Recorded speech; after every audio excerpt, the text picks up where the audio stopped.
ফুল নেন না ভাইয়া। প্রত্যেকটা ফুল কত করে? 5 টাকা। 5 টাকা?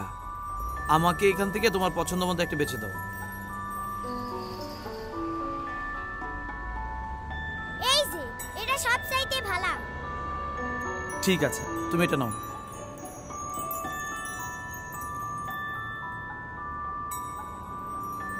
এটা তোমার জন্য। কিন্তু আপনার কাছে তো মাত্র 10 টাকা রইল ভাইয়া।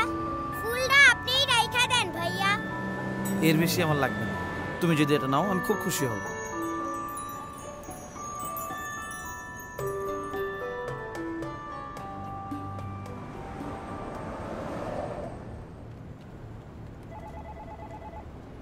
আসসালামু আলাইকুম। ওয়ালাইকুম সালাম। আরে হাসান সাহেব চলে আসছে।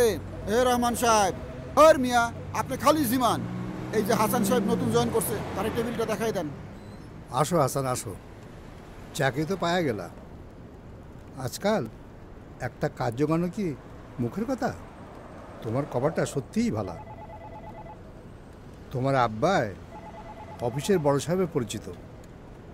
এই যে তোমার বসার জায়গা, আর এরা হইল তোমার কলিগ ফয়সাল আর হামিদ। আরে ভাই বয়েন তো কি ভাই, খুশি তো? এইখানে তো মনে করেন চাকরি করে খালি আরাম আর আরাম। খুশি তো অবশ্যই। চাকরি পেলে কার না ভালো লাগে বলেন? বেতন হয়তো বেশি না, কিন্তু তারপরও তো চলার মতো একটা ব্যবস্থা হলো। তাছাড়া এখন থেকে প্রত্যেক মাসে মার হাতে কিছু করে টাকা দিতে পারবো। আরে কি কইতাছেন মিয়া, বেতনের কথা কেটা কইছে? ইনকামের 1000টা পথ এই অফিসে খোলা, টাকার কোনো চিন্তা নাই।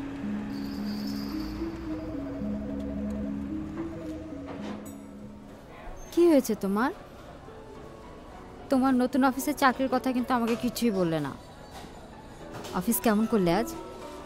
বলো না শুনি। ভালোই, খারাপ না। তোমার টিউশনি কেমন চলছে? আজকে যাবা না ছাত্র পড়াতে? না, আজ আর যাব না। আজ সন্ধ্যায় শেলির এঙ্গেজমেন্ট আছে। কোন শেলি? ও, তোমার সেই ক্লাসমেট? জানো, রাজীবের পরিবার শেষ পর্যন্ত ওদের দুজনের বিয়ে দিতে রাজি হয়েছে। আর রাজীবের পুরো ফ্যামিলি তো বিয়ের বিরুদ্ধে ছিল। রাজীবের ফ্যামিলি খুব বড় লোক, তাই না? খুব বড় লোক। ওরা দুজন সবসময় বিশাল দামি দামি সব রেস্টুরেন্টে ডেটিং করত। আর প্রতি উইকেন্ডে রাজীব ওকে দামি গাড়িতে ঘোরায়। জানো, ওরা দুজন অনেক মজা করে।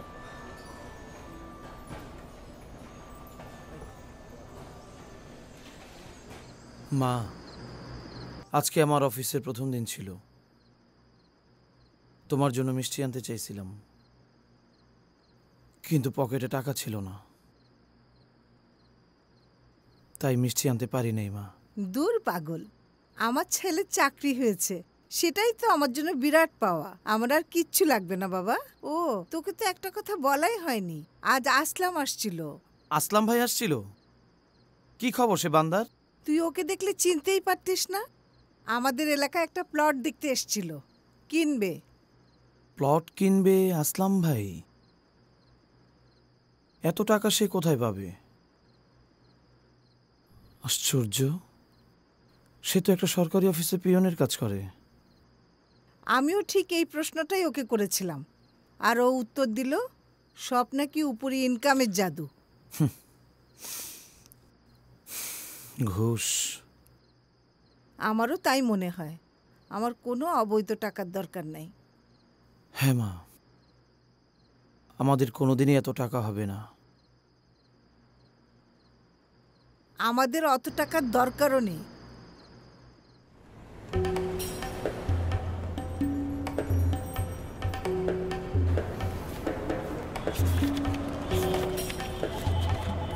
রহমান চাচা, এই কাগজপত্রের সাথে তো কোনো সার্টিফিকেট দেখছি না। তাই নাকি? নামটা দেখি। এসআর আলী। আরে, ওরে তো আমি চিনি। এ তো টাকা দিয়ে গেছে। দরকার হলে আরও চায় নেওয়া যাবে।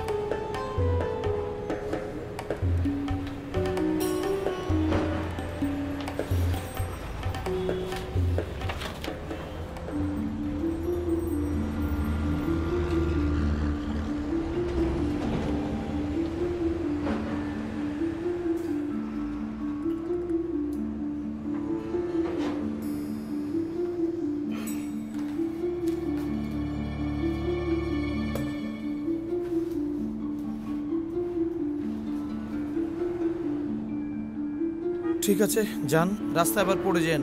নেক্সট।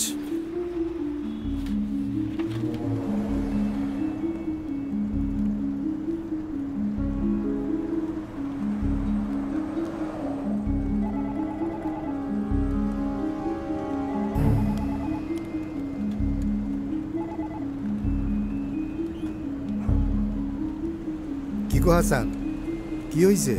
কোনো সমস্যা?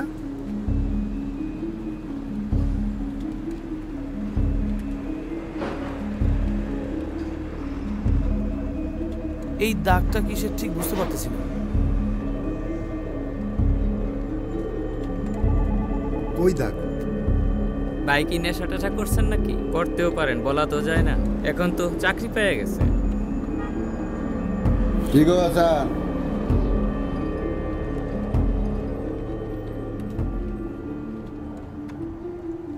খবর টবর কি সব ঠিকঠাক তো? জি স্যার, ভালো। স্যার, দু একজন তো একটু ঝামেলা করতেছে, এক্সট্রা টাকা পয়সা দিতে চাইতেছে না। অগলগে কোনো কথার মধ্যে যাইবা না, কোনো তর্কাতর্কি করবা না। আর একদিন খালি আইতে কইবা, কাগজপত্রের ভুলভাল ধরবা, ওসিলা খুঁজবা, তাইলেই বুঝতে পারবো কি করতে হইব। টাকা এমনি এমনি বাইরে হয়ে আইব। কিন্তু স্যার, যারা একটু দরাদরি করে তাদের নিয়ে কি করব? টাকা পয়সা কম দিতে চায় তারা স্যার। অগ কইবে এটা মাছের বাজার না, এখানে কোনো দরাদরি চলবো না।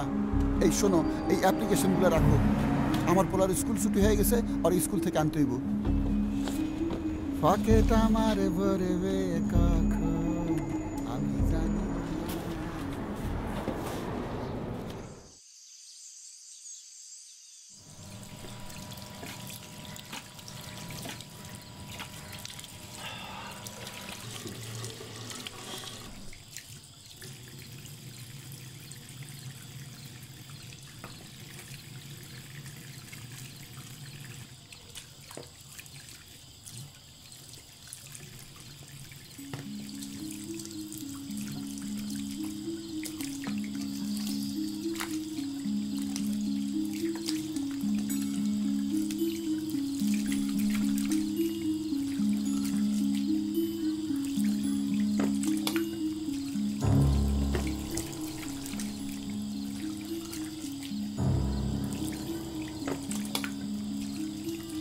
আর কতক্ষণ ধরে হাত ধুবি বাবা?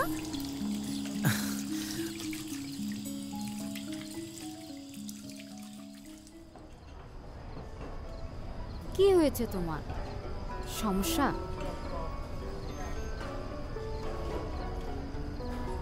আচ্ছা শোনো, আমার আঙুলে কোনো দাগ দেখতে পাচ্ছ?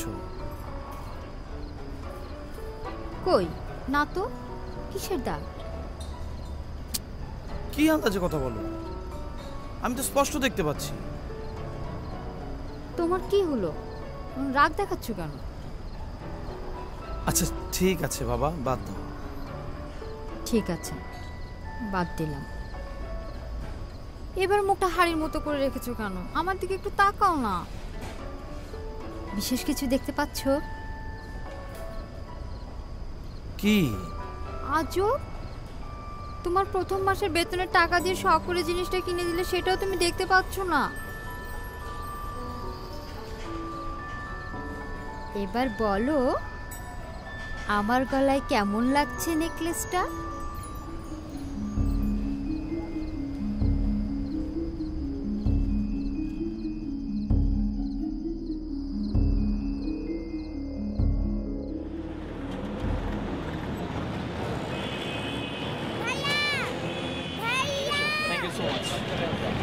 কি অবস্থা? ভালো?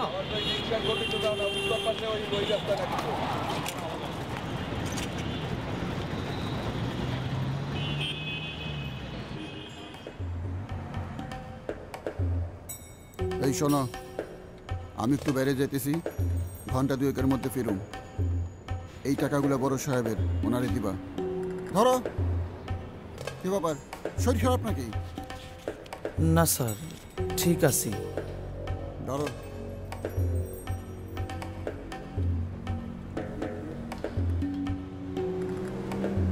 স্যার আসবো? ভেতরে এসো। Thank you sir. Sir,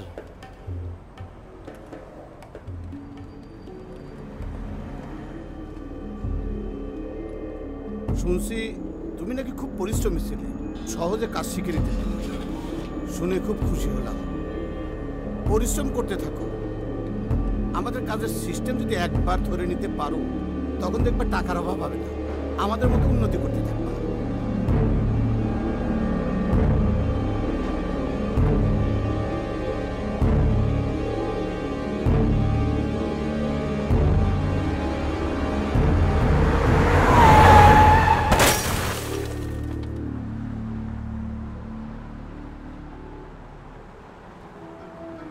Salma,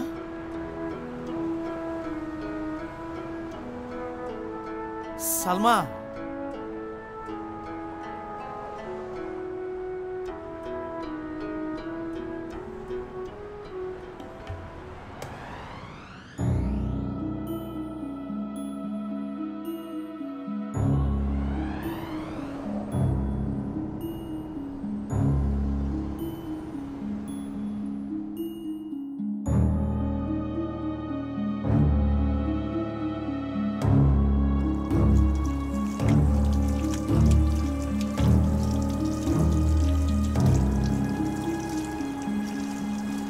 কি হয়েছে তোমার?